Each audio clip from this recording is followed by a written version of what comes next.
হর হর মহাদেব, জয় মা কালী। গত 29শে মার্চ 2026 সালের কেতু পূর্ব ফাল্গুনী নক্ষত্র থেকে তার নিজস্ব নক্ষত্র মঘা নক্ষত্রে প্রবেশ করে গেছেন এবং কেতুদেব এই মঘা নক্ষত্রে 5ই ডিসেম্বর 2026 পর্যন্ত অবস্থান করবেন। মঘা নক্ষত্রের অবস্থান হল সিংহ রাশির 0 ডিগ্রি থেকে 13.20 ডিগ্রি পর্যন্ত। মঘা নামটি সংস্কৃত শব্দ থেকে এসেছে, যার অর্থ মহান বা প্রচুর। এই নক্ষত্রটির প্রতীক হল সিংহাসন। এই নক্ষত্রের অধিষ্ঠাতা দেবতা হলেন পিতৃপুরুষগণ, অর্থাৎ পূর্বপুরুষদের শক্তি, বিশেষত সপ্ত ঋষিদের বংশধরা এবং সময়ের সাথে সাথে এগিয়ে চলা তাদের বংশধরগণ। মঘা নক্ষত্রটি মূলত বংশধারা, উত্তরাধিকার সূত্রে প্রাপ্ত কর্তৃত্ব এবং বংশ পরম্পরায় সঞ্চারিত কর্মের সাথে সম্পর্কিত। আসুন এবার আমরা দেখে নিই 12টি রাশির ওপর কেতুর এই তার মঘা নক্ষত্রের প্রবেশ কী এফেক্ট আনতে চলেছে।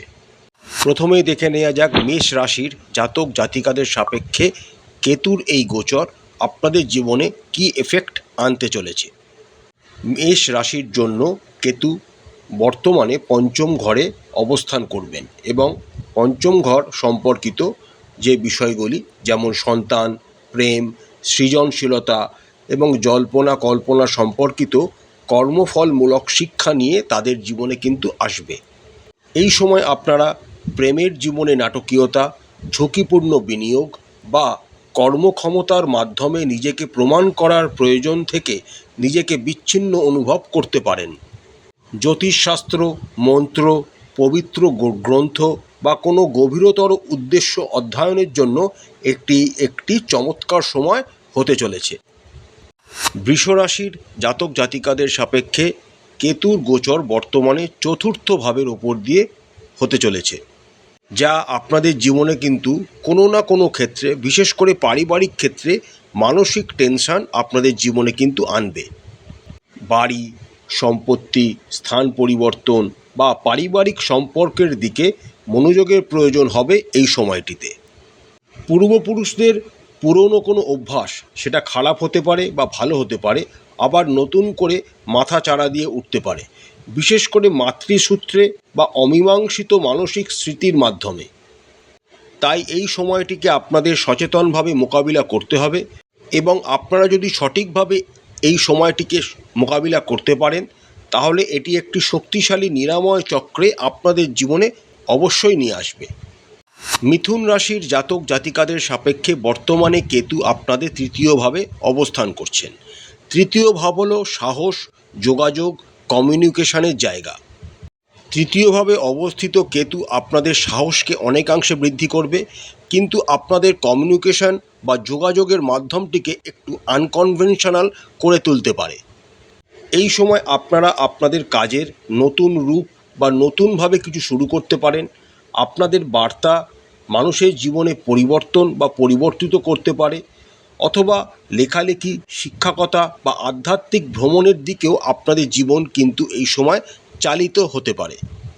যে কোনো ইম্পর্টেন্ট ডকুমেন্টস বা কাগজপত্রের ব্যাপারে সতর্ক থাকুন এবং ভাই বোনেদের সাথে অপ্রয়োজনীয় বিবাদ এড়িয়ে চলুন।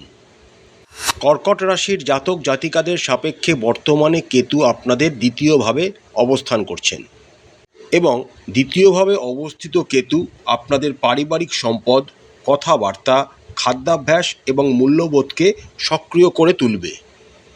আয়ের ধরন কিন্তু দ্রুত পরিবর্তিত হতে পারে এই সময়কালে। কিছু কর্কট রাশির জাতক জাতিকারা এই সময় অপ্রত্যাশিত লাভবান হতে পারেন। আবার কিছু জাতক জাতিকারা এই সময় সম্পত্তির প্রতি কম আসক্তও হয়ে উঠতে পারেন।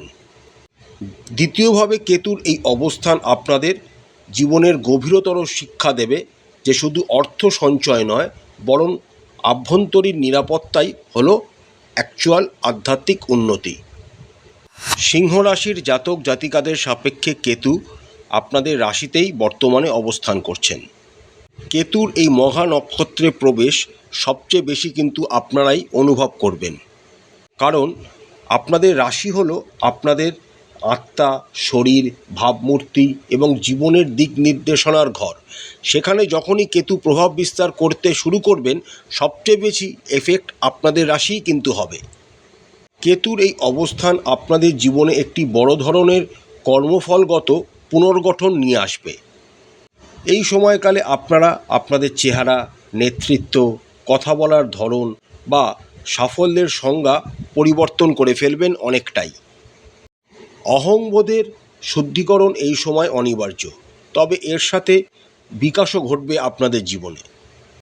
কেতুর এই মহা নক্ষত্রের অবস্থানকালে আপনারা যদি নম্রতাকে গ্রহণ করেন, তবে এই গোচরটি খুবই শক্তিশালী পুনর্গঠন এবং এমনকি জনসমক্ষে সম্মানও এনে দেবে আপনাদের জীবনে।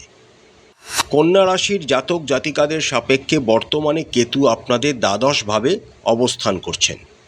আর দ্বাদশ ভাব হল জ্যোতিষশাস্ত্র অনুসারে অন্যতম আধ্যাত্মিক জায়গা বা অবস্থান। মুক্তি, পরিসমাপ্তি, বিদেশ ভ্রমণ, নির্জনবাস, অস্বাভাবিক স্বপ্ন এবং জাগতিক উচ্চাকাঙ্ক্ষা থেকে সরে আসার আকাঙ্ক্ষা আশা করা যায় এই সময়কালে। কেতুর এই গোচর আপনাদের জীবনে ধ্যান, বিভিন্ন রকমের থেরাপি ওরিয়েন্টেড কর্মকলাপ, নির্জনতা এবং সেবামূলক কাজকে সমর্থন করবে। বিশেষ করে যে সমস্ত কন্যা রাশির জাতক জাতিকারা কোনো রকম সেবামূলক কর্মে যুক্ত রয়েছেন, তাদের জন্য সময়টা প্রচণ্ড শুভ এবং আধ্যাত্মিকতা বিকাশের জন্য এই সময়টা খুবই সুন্দর। তুলা রাশির জাতক জাতিকাদের সাপেক্ষে বর্তমানে কেতু আপনাদের একাদশভাবে সিংহ রাশিতে অবস্থান করছেন।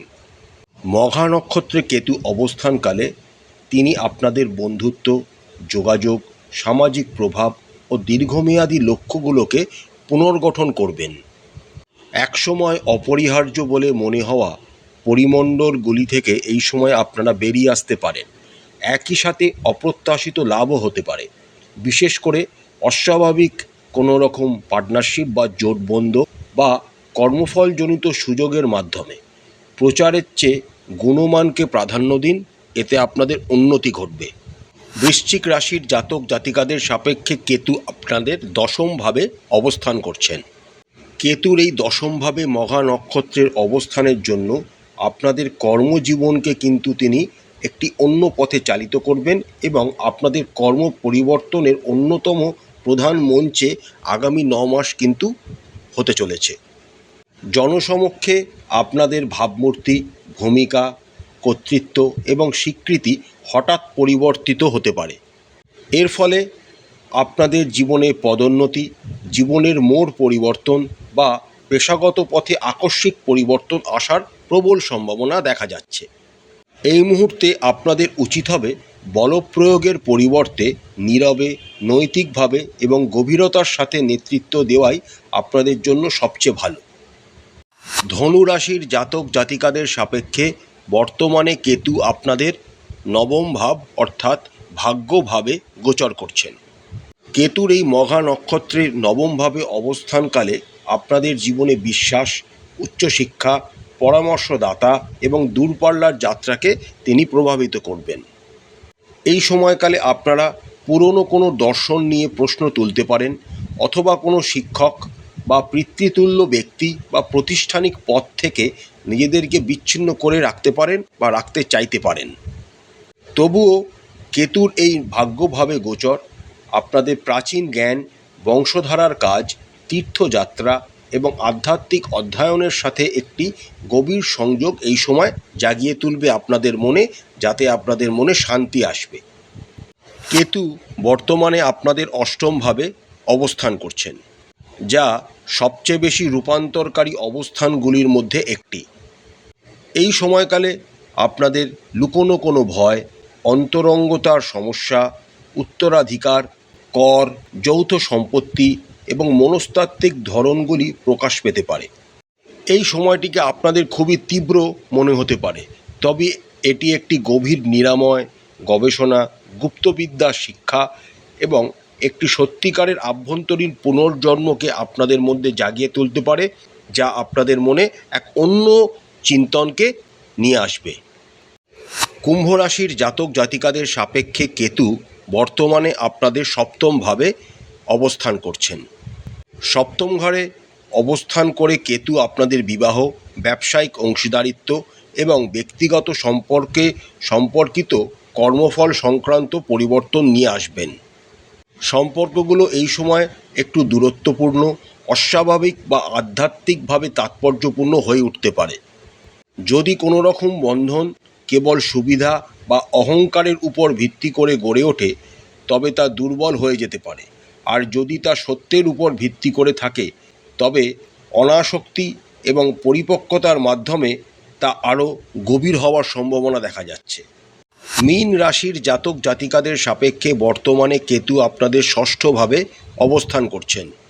ষষ্ঠভাবে অবস্থানকারী কেতু আপনাদের স্বাস্থ্যবিধি, কর্মপন্থা, সেবা, ঋণ এবং শত্রুদের প্রভাবিত করবে। কেতুর এই অবস্থানের জন্য আপনাদের অফিসের রাজনীতি সম্পর্কিত বিষয়ের ওপর আগ্রহ কমে যেতে পারে এবং আকস্মিক শৃঙ্খলা আপনাদের জীবনে বৃদ্ধি পেতে পারে। আপনারা দৈনন্দিন কাজগুলি সহজভাবে করতে শুরু করবেন। সামগ্রিক নিরাময় পদ্ধতি, উপবাস, পরিচ্ছন্ন জীবনযাপন এবং বিনীত সেবা এই সময় বিশেষভাবে কার্যকর হয়ে উঠতে পারে আপনাদের জীবনের ক্ষেত্রে। প্রতিকারস্বরূপ আপনারা, যেহেতু মঘা নক্ষত্র পূর্বপুরুষদের ডিনোট করে, তাই প্রত্যেক রবিবার বা অমাবস্যায় পূর্বপুরুষদের উদ্দেশ্যে প্রার্থনা করুন অথবা প্রদীপ জ্বালান।